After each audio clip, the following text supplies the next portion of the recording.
Visa রিজেকশনের অন্যতম কারণ হচ্ছে ফাইন্যান্সিয়াল ডকুমেন্ট এবং এসওপি প্রপারলি প্রস্তুত না করা। আসসালামু আলাইকুম, আমি আব্দুল্লাহিল মাসুদ। আজকে আমি একটি ফাইল নিয়ে অ্যানালাইজ করব। এটি একটি সাকসেস ফাইল। এই ফাইল নিউজিল্যান্ডের ভিসা হয়েছে। সো আমি আজকে এই ফাইলটা অ্যানালাইজ করব আপনাদের সাথে। আপনারা অথবা কিছু আইডিয়া নিতে পারবেন কি যে আপনার কি ধরনের ডকুমেন্ট প্রয়োজন। বাট ফাইন্যান্সিয়াল ডকুমেন্ট ডিপেন্ড করে স্পন্সরের উপরে এবং স্পন্সরের প্রফেশনের উপরে বেসিকলি ডিপেন্ড করে। সো এটা একজনের ফাইল অন্য কারোর সাথে হুবহু মিলবে না, বাট ডকুমেন্টগুলি আপনি হয়তো বা এক নজর দেখে নিতে পারেন বা এই ডকুমেন্টগুলো আপনার সাথে কিছুটা মিলেও যেতে পারে। ওকে, সো ফার্স্ট অফ অল আমি খুব ইম্পর্টেন্ট একটা ডকুমেন্ট যে চার্টার্ড অ্যাকাউন্টেন্ট দ্বারা করানো হয়, এটা সিএ ভ্যালুয়েশন বা অ্যাসেট ভ্যালুয়েশন। সো এই ডকুমেন্টটা নিয়ে একটু আলোচনা করি। এখানে দেখতে পাচ্ছেন যে 4টা প্রপার্টি দেখানো হয়েছে। এখানে প্রায় 5.4 crore মতো একটা অ্যামাউন্ট এখানে আসছে। সো এই ফাইলটাকে অনেক বেশি স্ট্রং করেছে অ্যাকচুয়ালি। আপনার কান্ট্রিটাইটা এখানে অনেক বেশি ইম্পর্টেন্স দিয়েছে আর কি। হ্যাঁ, সো তারপরে দেখতে পাচ্ছি কি যে মুভেবল প্রপার্টিজ, মানে আপনার ব্যাংক এবং আপনার এফডিআর, আপনার সঞ্চয়পত্র, এই ডকুমেন্টগুলো হচ্ছে মুভেবল প্রপার্টিজ। সো এইখানে 13টা ব্যাংক দেখানো হয়েছে, 13টা এফডিআর প্লাস সেভিংস সব মিলিয়ে। দেন স্পন্সরের পার ইয়ার ইনকাম কেমন আসে এই বিষয়টা এখানে সামারাইজ করা হয়েছে। দেখতে পাচ্ছেন যে তার বিজনেস থেকে একটা অ্যামাউন্ট আসতেছে প্রায় 32 lakhs, প্লাস তার শপ রেন্টাল ইনকাম আসতেছে, শপ থেকে তার ফ্ল্যাটস থেকে একটা ইনকাম আসতেছে, তার এফডিআর, হ্যাঁ, এফডিআর ইন্টারেস্ট থেকে আসতেছে। সো এই ডকুমেন্টটা অনেক ইম্পর্টেন্ট। আমি নেক্সট ডকুমেন্টে যাচ্ছি, ড্রাগ লাইসেন্স। আচ্ছা, এইটা বেসিকলি প্রফেশনাল ডকুমেন্টের উপর ডিপেন্ড করে। হ্যাঁ, মানে এইখানে যেহেতু স্টুডেন্টের স্পন্সর হচ্ছে একজন বিজনেসম্যান এবং সে ফার্মাসি বিজনেস করে, সো দ্যাট এইখানে ড্রাগ লাইসেন্সটা ইনক্লুড করা হয়েছে। ড্রাগ লাইসেন্সটা যেহেতু বাংলায় আছে, সো এটার ট্রান্সলেশন এবং নোটারি করে দেওয়া হয়েছে। ওকে, দেন আমি যদি নেক্সট ফাইলে যাই, হ্যাঁ, এটা হচ্ছে ইউটিলিটি বিলস। স্টুডেন্টে যেহেতু এখানে আমি আগে দেখিয়েছি রেন্টাল ইনকাম আসতেছে, ভালো একটা অ্যামাউন্টের রেন্টাল ইনকাম আসতেছে, rental income from shop, rental income from flats. So so that এইখানে যেই রেন্টগুলো দিয়েছে তার প্রুফ হিসাবে এখানে ইউটিলিটি বিলসগুলো এখানে উল্লেখ করা হয়েছে।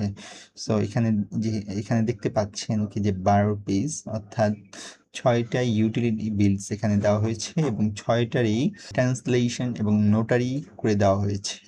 দেন আমি নেক্সট ডকুমেন্ট দেখছি, এটা হচ্ছে অ্যাসেট ভ্যালুয়েশন। এটা 300 টাকার স্ট্যাম্পে করতে হয়। স্পন্সর স্টুডেন্টকে ফাইন্যান্সিয়াল সাপোর্ট দিচ্ছে এইখানে। সো এইখানেও সেম অ্যাজ আমরা যে আগে দেখেছি অ্যাসেট ভ্যালুয়েশনে যেভাবে প্রপার্টি দেখানো হয়েছিল এবং যেই ভ্যালুটা দেখানো হয়েছিল সেম ভ্যালুটাই এখানে দেখানো হয়েছে। 13টা ব্যাংক দেখানো হয়েছে, এখানে same amount of liquid fund আছে এখানে। তারপরে রেগুলার ইনকাম বা ইয়ারলি ইনকাম এখানেও সেম। ওকে, দেন আমি যে নেক্সট ডকুমেন্টে যাই, প্রপার্টির ডকুমেন্টের জন্য এখানে স্টুডেন্ট স্পন্সরের লেজার দেওয়া হয়েছে। লেজারগুলো ট্রান্সলেশন এবং নোটারি করে দেওয়া হয়েছে।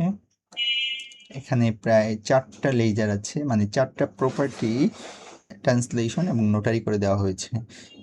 এই ক্ষেত্রে আমি বলে নেই যে প্রপার্টি ডকুমেন্ট 2 ধরনের হইতে পারে, একটা হচ্ছে লেজার ফর্মে হইতে পারে আর একটা হচ্ছে ডিড ফর্মে। দলিলগুলো অনেক বড় হয় এবং এগুলো প্রায় 7 থেকে 10 পেজ বা এর থেকে বেশি হইতে পারে। এগুলো স্ট্যাম্পে হয়, আপনারা দেখবেন। এগুলো অনেক সময় হাতে লেখা থাকে, অনেক সময় কম্পিউটার টাইপ থাকে, হ্যাঁ, ম্যাক্সিমাম বাংলায় লেখা থাকে। সো এই বাংলা ডকুমেন্টগুলি অবশ্যই অ্যাম্বাসিতে দিলে তারা কিছুই বুঝবে না। সো এই ডকুমেন্টগুলো অবশ্যই ট্রান্সলেশন অথবা সামারি অথবা নোটারি করে দেন হচ্ছে এইভাবে গুছিয়ে আপনার সাবমিট করতে হবে। আদারওয়াইজ আপনার ডকুমেন্টগুলি আছে ওগুলো মার্জ করে দিয়ে দিলেন, ওইটা কিন্তু তারা এটা দেখবে না বা দেখার মতো তাদের ওয়ে নাই। ওকে, ভিসা অফিসার অবশ্যই সে ট্রান্সলেশন ফরম্যাটটাও দেখবে। ওকে, দেন হচ্ছে আমি যদি যাই এখানে এনআইডি, হ্যাঁ এখানে প্যারেন্টসের এনআইডি, ফাদার মাদার এনআইডি, তারপরে দেখছি স্টুডেন্টের এনআইডি। এটা অ্যাকচুয়ালি স্পন্সর যে স্টুডেন্টের বাবা, এইটা প্রুফ করানো হয়েছে। যেহেতু এনআইডি আমাদের দেশে বাংলা ফরম্যাটে, সো এটা অবশ্যই ট্রান্সলেশন এবং নোটারি করে নিতে হয়। ঠিক আছে, ওকে, দেন আমি নেক্সট ডকুমেন্টটা দেখি।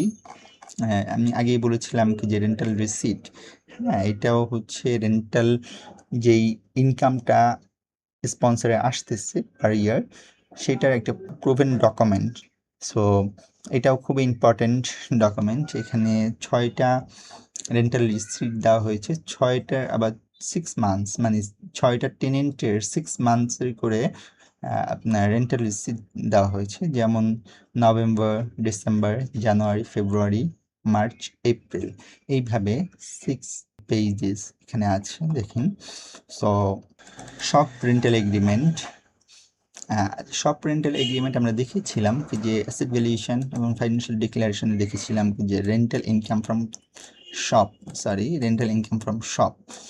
সো এখান থেকে তার একটা ইয়ারলি ইনকাম আসতেছে। সো এটা প্রুফ করার জন্য এখানে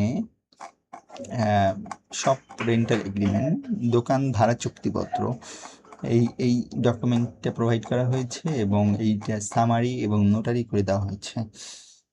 দেন দেখি এখানে ট্যাক্সের ডকুমেন্ট দেওয়া হয়েছে।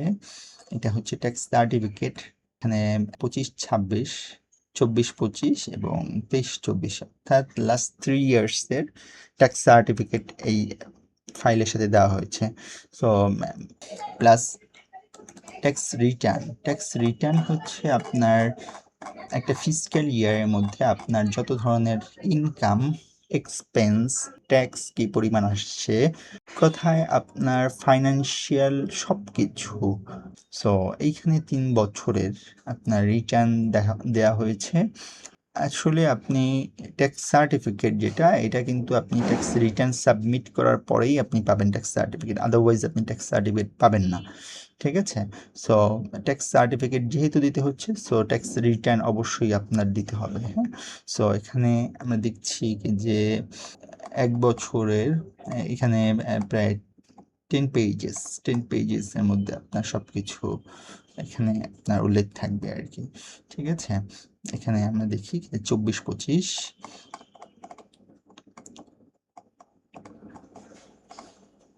দেন এইখানে হচ্ছে 23-24, হ্যাঁ 23-24। So last 3 years tax return দেওয়া হয়েছে ফাইলের সাথে।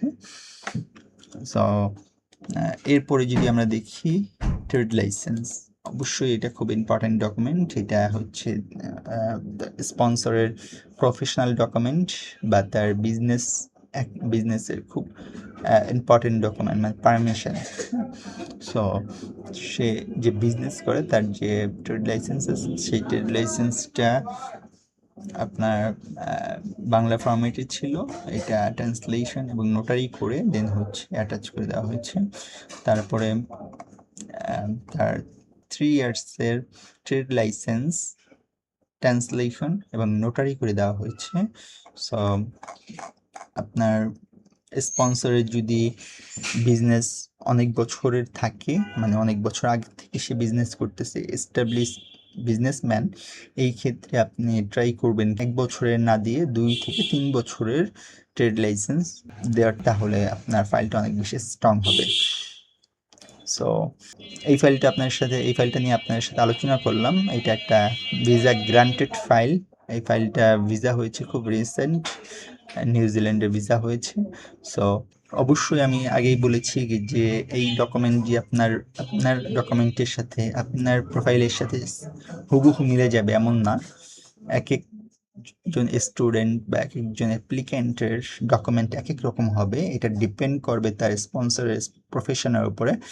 সো আমি জাস্ট একটা ধারণা দেওয়ার চেষ্টা করলাম। আপনার অ্যাপ্লিকেশন যদি আপনি প্রপারলি করেন এবং প্রপারলি সব ডকুমেন্টগুলি দেন, হ্যাঁ, মানে আপনার অ্যাসেট ভ্যালুয়েশন থেকে শুরু করে রেন্টাল রিসিট পর্যন্ত এই টু যে ডকুমেন্টগুলি আপনি দেন, ভিসা অফিসার দেখুক বা না দেখুক সেটা আপনার হেডেক না।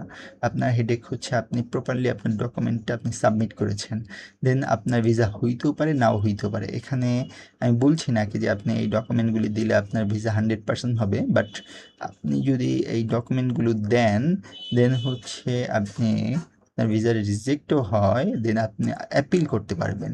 ঠিক আছে, মানে আপনার অ্যাপিল করার চান্সেস থাকবে। ঠিক আছে, সো কেন আপনি এই ডকুমেন্ট ছাড়া শুধুমাত্র ব্যাংক স্টেটমেন্ট এবং ট্যাক্স সার্টিফিকেট দিয়ে আপনি ভিসা অ্যাপ্লিকেশন করে দিচ্ছেন, এটা অ্যাকচুয়ালি আমার বোধগম্য নয়। বাট আমি বলবো কি যে আপনি নিজে সাবমিট করেন বা আপনি কোনো এজেন্সি বা কারো মাধ্যমে আপনি ভিসা সাবমিট করেন, আপনি অবশ্যই জেনে নেবেন কি যে আপনার কি কি ডকুমেন্ট সে দিচ্ছে। হ্যাঁ, মানে আপনার প্রতিটা ডকুমেন্ট, হ্যাঁ, আমি যদি একটু আপনাকে আরেকবার দেখাই, এখানে দেখেন অ্যাসেট ভ্যালুয়েশনে এই যে যেই প্রপার্টি, হ্যাঁ, ল্যান্ড উইথ শপ, এখানে আপনার প্রপার্টির একটা আছে, হ্যাঁ, এখানে লেজার নাম্বার আছে, প্লট নাম্বার আছে, সব কিছু কিন্তু আবার এইখানে যে আমি দেখিয়েছি লেজার, হ্যাঁ, লেজারে এইখানে যে লেজার নাম্বার, ঠিক আছে, এখানে এই যে প্লট নাম্বার, এটা কিন্তু প্রপারলি মিলতে হবে। হ্যাঁ, আপনার অ্যাসেট ভ্যালুয়েশন, আপনার ফাইন্যান্সিয়াল ডিক্লারেশন আপনার পুরো ফাইলটাকে রিফ্লেক্ট করবে।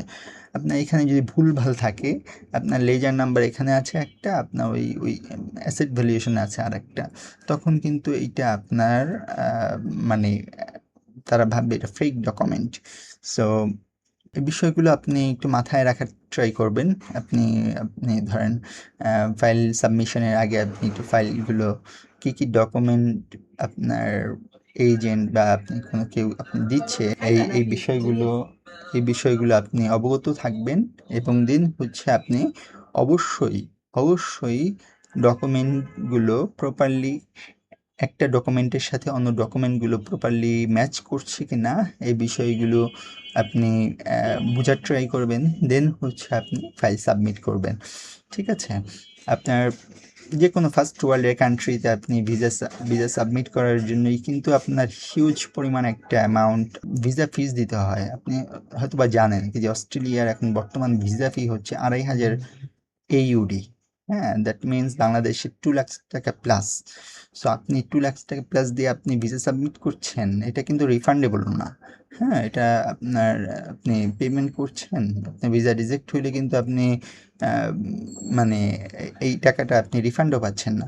সো কেন আপনি এই ডকুমেন্টগুলি আপনি প্রপারলি দিচ্ছেন না, না দেওয়ার ফলে দেখা যায় কি যে আপনার ভিসা রিজেক্ট হচ্ছে, মানে আপনি জানতেও পারতেছেন না আপনার ভিসাটা কেন রিজেক্ট হচ্ছে। ঠিক আছে, মানে অস্ট্রেলিয়ার ফাইলগুলো যখন রিজেক্ট হয় তখন কিন্তু প্রপারলি তারা এগুলো বলেও না যে আপনার ফাইলটা কেন রিজেক্ট করছে। হ্যাঁ, এটা অস্ট্রেলিয়া ফাইলগুলো অ্যাপিলও কম হয়, কারণ হচ্ছে আপনার এইখানে প্রায় 2,500 AUD আপনার অ্যাপ্লিকেশনের জন্যই যায়। সো এটা নেক্সট টাইম আবার স্টুডেন্ট আর এটা অ্যাপিল করে না। কানাডার জন্য যেরকম অ্যাপিল করে, অস্ট্রেলিয়ার জন্য অ্যাপিল কম হয়।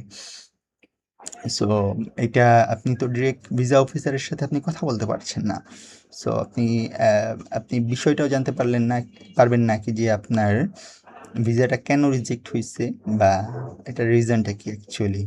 হ্যাঁ, রিজেকশন লেটারে আপনার সামান্য কিছু লিখে দিবে, সামান্য কিছু ক্লু দিবে, বাট এটা ডিটেল কিছু তারা কখনোই প্রোভাইড করবে না। আপনার ফাইলে কি সমস্যা ছিল বা কি প্রবলেম ছিল, এটা ডিটেল কিছু তারা কখনো উল্লেখ করবে না। সো আপনার দিক থেকে আপনি সম্পূর্ণ ফাইলটা একেবারে খুব ভালোভাবে বোধগম্যভাবে আপনি আপনার প্রফেশনাল ডকুমেন্টগুলো, ফাইন্যান্সিয়াল ডকুমেন্টগুলো খুব ভালোভাবে আপনি সাজিয়ে দেন হচ্ছে আপনার এসওপিটা খুব ভালোভাবে লিখবেন। দেন হচ্ছে আপনার ফাইন্যান্সিয়াল ডকুমেন্টগুলো খুব ভালোভাবে মালা যেরকম গাঁথে, হ্যাঁ? ফুলের মালা যেরকম গাঁথে ওইভাবে আপনি খুব ভালোভাবে একটার পর একটা খুব ভালোভাবে সাজিয়ে দিবেন।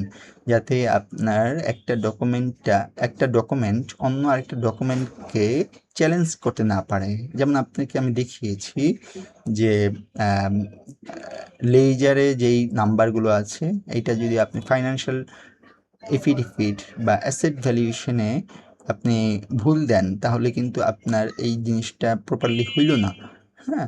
সো আপনি ভিসা সাবমিশনের আগে আপনি প্রয়োজনে ১ সপ্তাহ সময় নেন। আপনার ডকুমেন্টগুলি আপনি ভালোভাবে দেখেন, প্রপারলি রিভিউ করেন, দেন হচ্ছে আপনি ভিসা সাবমিট করেন। আই হোপ আপনার ভিসা হবে। Best of luck for you. And আপনার যদি ডকুমেন্ট রিলেটেড কোনো ধরনের কোনো কনসালটেন্সি বা কোনো ধরনের কোনো সাপোর্ট প্রয়োজন হয় অবশ্যই স্ক্রিনে দেওয়া নাম্বারে আপনি যোগাযোগ করতে পারেন। চ্যানেলটি সাবস্ক্রাইব করে রাখুন। নেক্সটে আমরা বিভিন্ন কান্ট্রির বিভিন্ন ফাইল নিয়ে পর্যালোচনা করব এবং বোঝার চেষ্টা করব কী ধরনের ডকুমেন্ট আপনার প্রোভাইড করা উচিত এবং ডকুমেন্টগুলো কীভাবে সাজিয়ে গুছিয়ে প্রোভাইড করা উচিত। ওকে?